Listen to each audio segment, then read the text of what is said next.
This may just be the final hurrah for the overpowered vehicles, otherwise known as the Object 279E, and of course the Chieftain. Yeah, we're gonna see exactly what Wargaming are doing, as well as showcase some of the gameplay, and of course, discover whether their nerfs, or suspected nerfs that they're gonna be doing in update 1.22, are really gonna make a difference.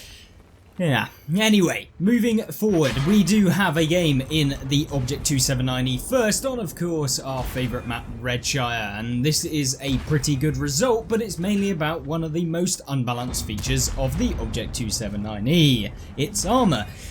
Yeah, this tank is very, very powerful in that regard, and luckily the nerfs that Wargaming are proposing to this vehicle feature no nerfs to the armour.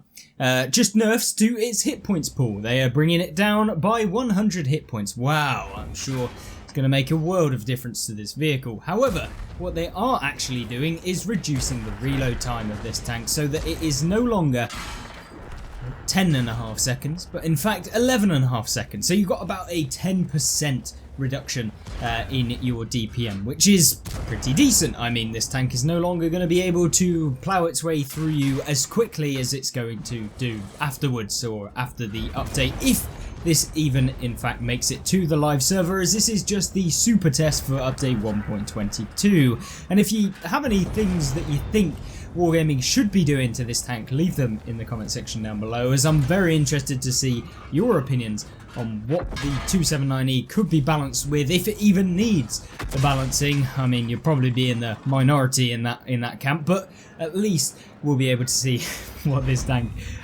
what sort of things you would have expected to have seen from the nerfs. Now, the tank itself has lost a few hit points here, mainly down to the fact that everyone's firing premium, and of course if you have high enough premium you can pen the upper plate of the 279E, but unfortunately for the enemy team here, you're seeing them firing up into the upper plate, so yeah, not going to work too well. Unfortunately they can't get the side armour of this tank, otherwise they would be able to actually pen. Looks like that one actually went into the minuscule lower plate. Either way, the other features that this tank is going to be getting is a reduction in its heat round capability. It's going from 340mm all the way down to 320. So yeah, premium spamming in this tank isn't going to work as well, except it probably will. I mean, you don't really need 340 heat pen for the majority of tanks anyway, so it's only going to really make a minuscule change, just make life more difficult for facing things like E100 turrets, Mausers, etc.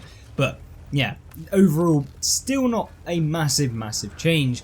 And then probably the biggest change that this tank is going to have is its top speed, which is going from 40 kilometers an hour down to 35 kilometers an hour, making this thing a little bit less mobile, and that is going to be nice for players wanting to avoid, you know, being ruffle stomped full speed ahead with the 279E, and it means that people are going to be able to outflank this vehicle a little bit easier. Is it going to be outrageously different?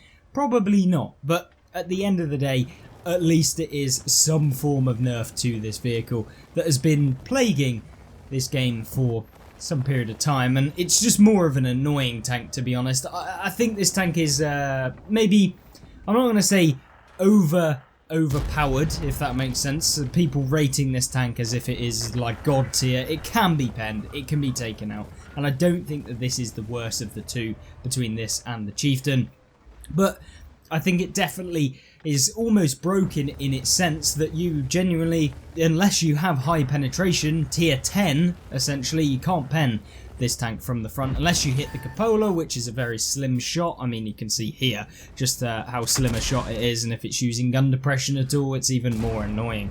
But yes, this game, so far he's been able to block 14,500 damage because balanced, and you can see here, just using his knowledge of the weak points of the 279E, being this plate right here, as soon as it starts to angle you can actually pen it quite easily, and unfortunately the enemy Object 279E, not quite realising that that is indeed a potential weak point that you can go for, somehow manages to flick a shot into the lower plate, which is also non-existent.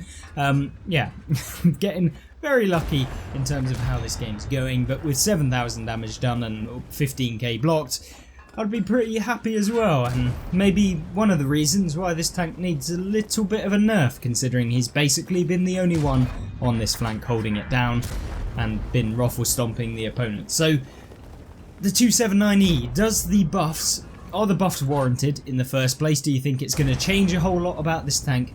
And do you also think that this tank is now going to be too weak, or is this tank going to be in a pretty decent place after the nerfs? I guess we can only really hope that this tank becomes a little bit more balanced as time goes on, and of course I'll be interested to see what you think of the 279E. And I'm sure you're well aware that the Object 279E is not the only tank on this list that is due to the nerf block, and that is the T95 Chieftain, which is probably the more overpowered of the two because it literally gets almost everything.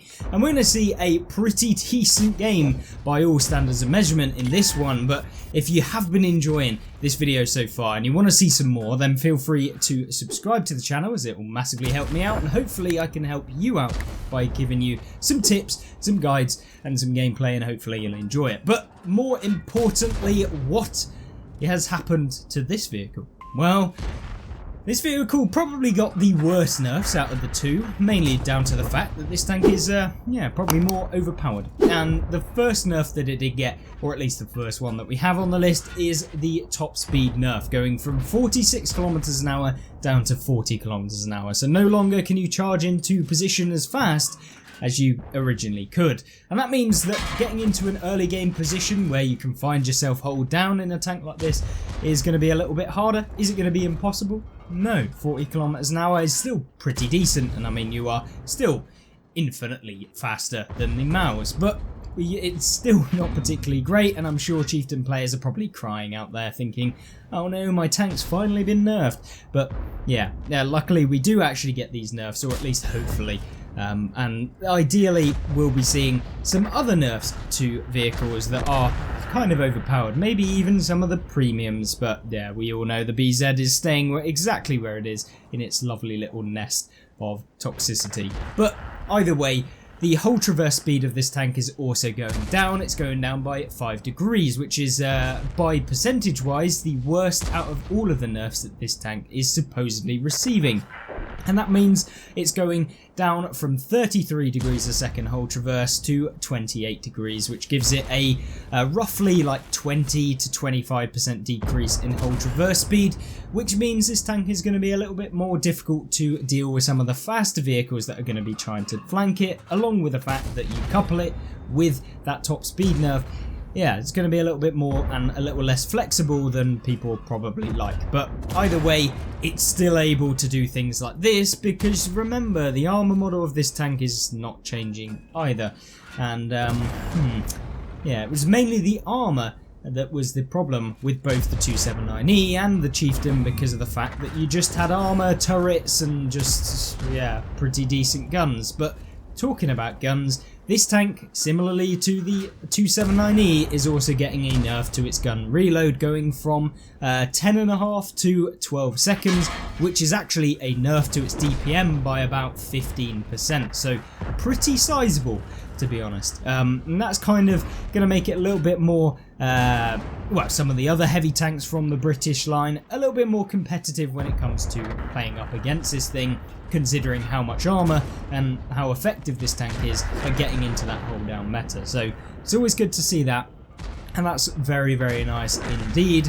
Whether it will be too much and we'll find that this tank becomes basically useless, I don't know, but I still feel like the armor model and the overall layout of this tank and the idea of what this tank is going to be playing like is probably not going to change a whole lot. And yeah, once again, I'll be interested to see how you feel like these changes will actually reflect in the gameplay, and of course how the tank actually plays in game. But the other thing, finally, with the gun of this thing is that it is getting a reduction in its premium penetration. Wow, what a balancing feature.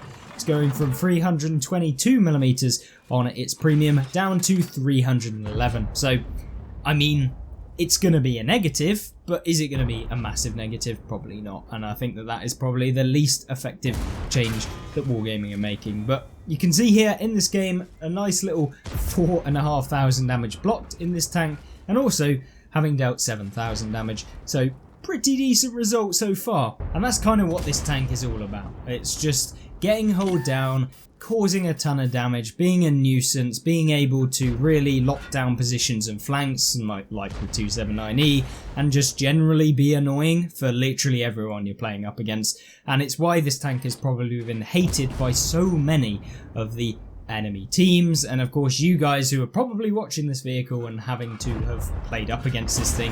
You can see here, even up against medium tanks with good accuracy, the accuracy of this tank being okay and workable with the combined with that turret makes it just devastating for the enemy team. You can see here Leopard PTA obviously thinking he can deal damage to some of these vehicles and doesn't quite know about the chieftain, and he loses a ton of hit points in the process. And yeah, chieftain perfectly balanced, and although there are many more replays that deal way more damage than this one, of course this being one of the final moments that we'll see the chieftain in this level that it currently is. And that's why I wanted to do this video, just a final send-off, hopefully a final send-off to the most overpowered versions of these overpowered tanks, and maybe they will be changed enough such that they aren't as good, but we'll have to wait and see. And of course I'll be interested to see what you guys think about that one in the comment section down below. I'll be trying to reply to as many comments as possible, and yeah, hopefully you enjoyed this video. Don't forget to like it if you did, and hopefully you'll join me in the next one. Subscribe if you don't want to be taken out by one of these, and if you want to see the nerfs, and I'll see you in the next one. Goodbye.